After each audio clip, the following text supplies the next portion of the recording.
Frank Fritz is known for searching for odd antiques and lost treasures, yet behind the picture of a straightforward man who has a deep love for antiques is a riddle that has never been disclosed until visitors enter his villa's chambers, which appear to be of innocuous objects, closed for a long time before a revelation that stunned everyone. Nobody could have predicted that there would be a truth concealed amid those dusty artifacts that would alter our perspective on. Are you prepared to enter this man forever?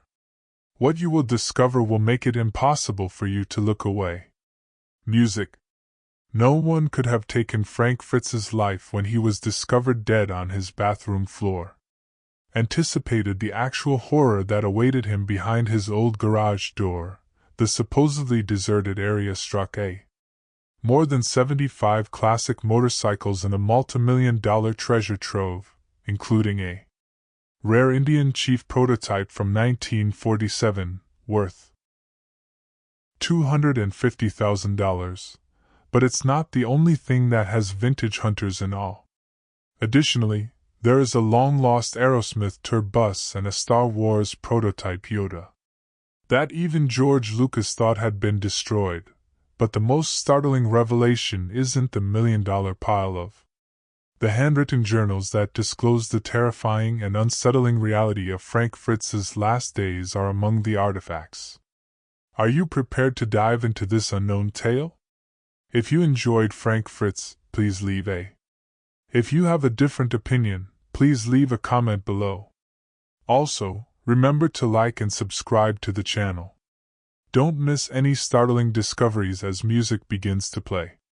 People who have never had money don't think it's essential and don't give a damn about your possessions, since money has never been a necessity for them. Frank Fritz is one such individual, but what shocked the world was more about the hidden wealth he left behind than his lack of concern about money.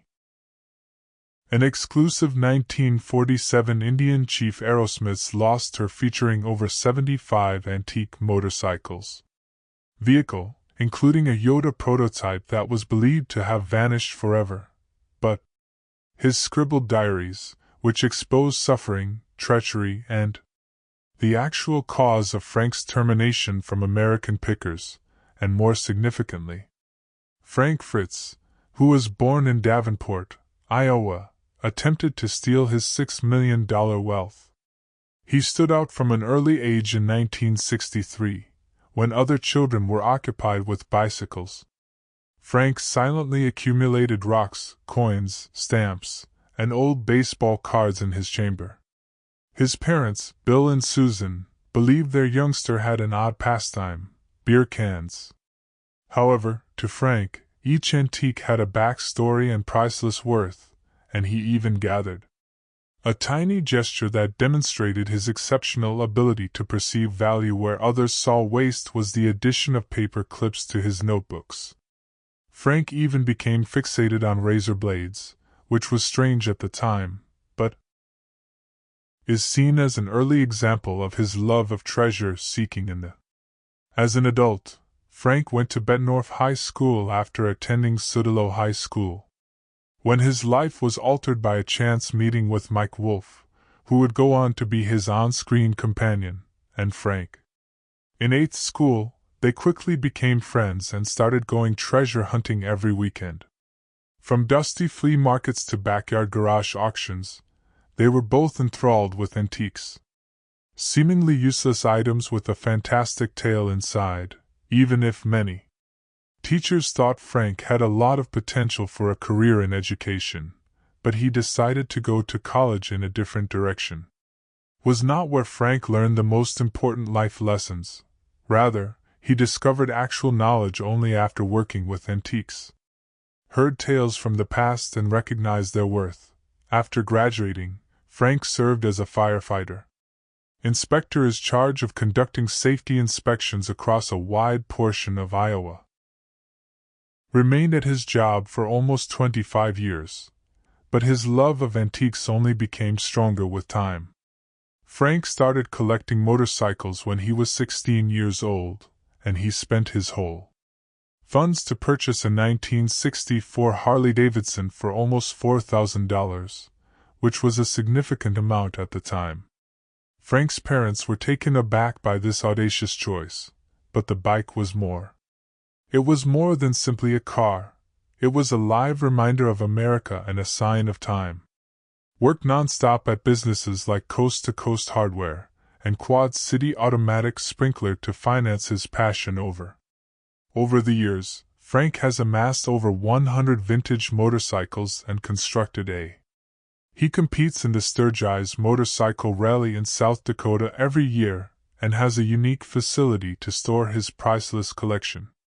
It has long been respected in the business and is one of the largest events in the motorcycle world.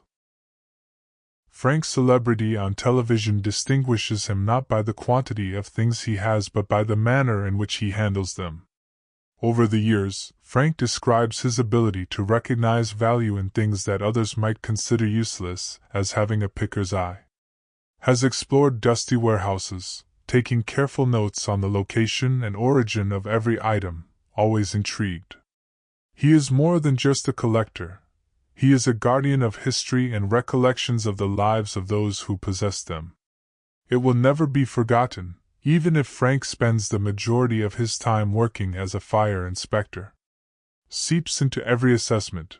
The historic structures he visits frequently provide surprising finds from historic fires. For Frank, helmets, manual fire alarms, and vintage firefighting gear are examples of more than just outdated equipment.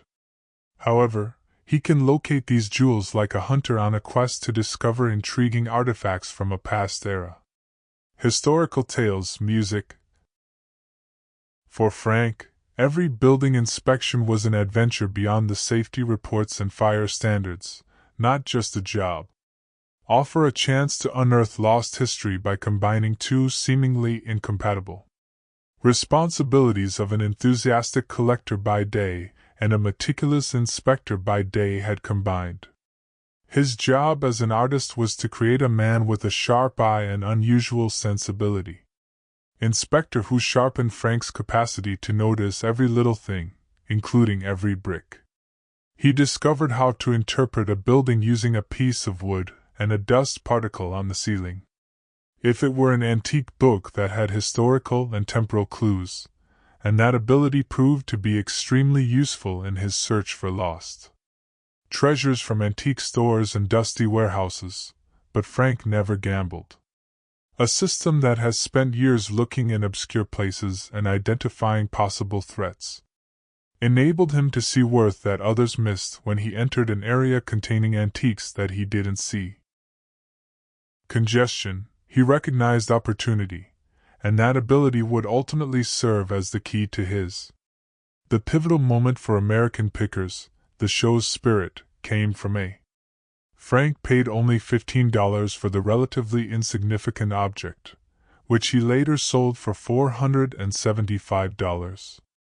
However, more significant than the cash was the instant Frank recognized that his expertise was more than simply a passion, but it had genuine worth because it was acknowledged after years of study. From that point on, research and collection had not been in vain. No longer merely a pastime but rather a career path with great potential in. In 2002, Frank took a risk by leaving his reliable position as a fire inspector and established his own store, Frank's Finds, in Savannah, Illinois, a tiny hamlet, yet this store is unique. It's a living museum that displays not only simply oddball antiquities, but the memories and souls of the past kept in a former. One could say that the shop is like a time machine, complete with an old-fashioned bar and an opera house. It may be messy or musty, but to Frank, that's what makes it so unvarnished, genuine, and irreplaceable.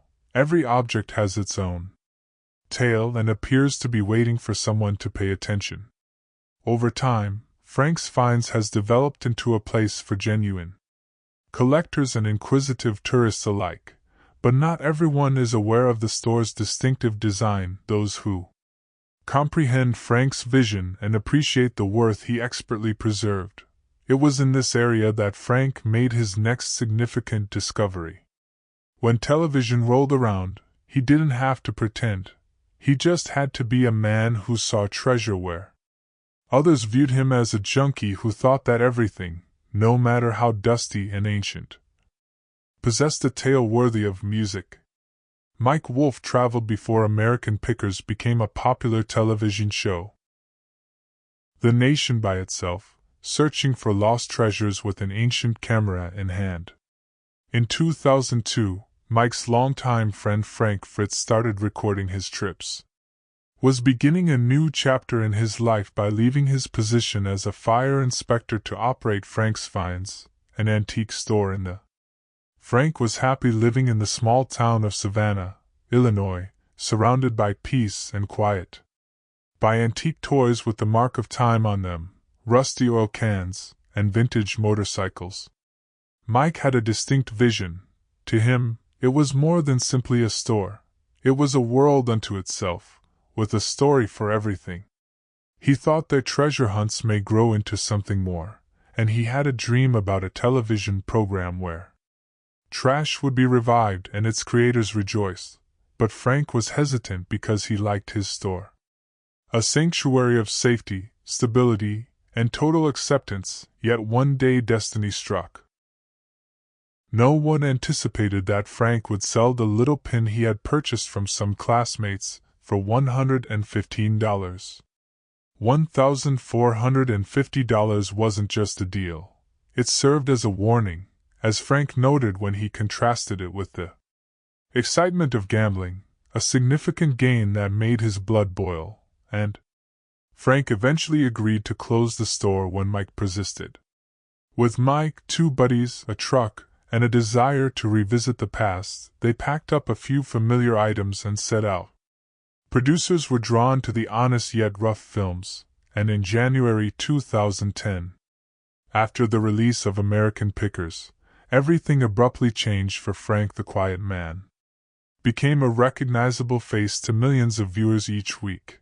Over 3 million people watched the first show. One of the History Channel's most successful debuts ever, with his distinctive beard, solid physique, and serene. Frank's manner was the ideal counterpoint to Mike's towering, vivacious, and noisy manner. The people adored them because of the contrast, which was a great match that complemented each other like two parts of a puzzle. Began arriving that October, and they went to the California Surf Museum and discovered a large group of people waiting outside. Frank inquired startledly. However, he paused to sign each person's autograph until there were none left. "What are all these people doing here?" Departed only 8 months after its debut, with one episode garnering 5.3 million views. Was formerly a celebrity, but they still made impromptu journeys in a white. No strategy, no screenplay, just wheels, roads, and a Mercedes Sprinter, then a Ford Transit. In September 2011, while traversing southern Maine, they were filled with unending desire. Mario Burnett, the proprietor of Champion Auto in Arundel, was astounded to see. When Frank saw the two TV celebrities standing in his yard, he fell in love right away. Mike searched for a motorcycle among the antique signs, oil cans, and keepsakes from the gas station. Nevertheless, they stayed there for 5 days without a screenplay, just going with their gut feelings. And the unseen tales encountered along the road, which is what makes American Pickers 2 so magical. Friends take a vehicle back in time to find forgotten things that give vitality to the past, not pricey stuff. Into inanimate objects, and enjoy music every day. Frank enjoys toys, whereas Mike enjoys vintage motorcycles and ancient Volkswagens. Motorbike memorabilia and oil cans during their search of Mario's home in Maine. It's evident that Mike is more interested in motorcycles than Frank is drawn to vintage gas station signage because they fit together like pieces of a puzzle. Mike once characterized Frank as a dreamer, sympathetic, humorous, and Thoughtful audiences enjoy the unusual and perceive that unique energy as well. Some viewers see Frank's cautious composure as a harmonious contrast between the two manner, while others are attracted to Mike's prompt, decisive approach that strikes a balance. Adds relatability to the play. Frank's love of motorcycles started when he was a teenager. Purchased his first Harley-Davidson in 1964, a choice that might have alarmed his parents, but marked the start of a. Frank has accumulated a collection of about 35 vintage motorcycles throughout the years. The collection, which is meticulously kept in a warehouse that also serves as a miniature museum, has numerous rare Indians, particularly a. When he discovered 4 cylinders in a Philadelphia warehouse in 1938, Frank also.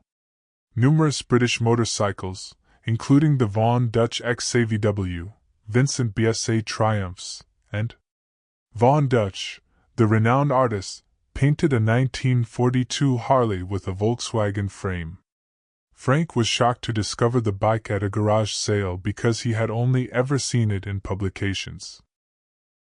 For Frank, every bike has a tale, which is what sets them apart. In 2013, he imparted his expertise by writing a book about vintage motorcycle selection that isn't a dry guide for specialists, but a warm welcome to anybody who likes vintage motorcycles or wishes to begin collecting them.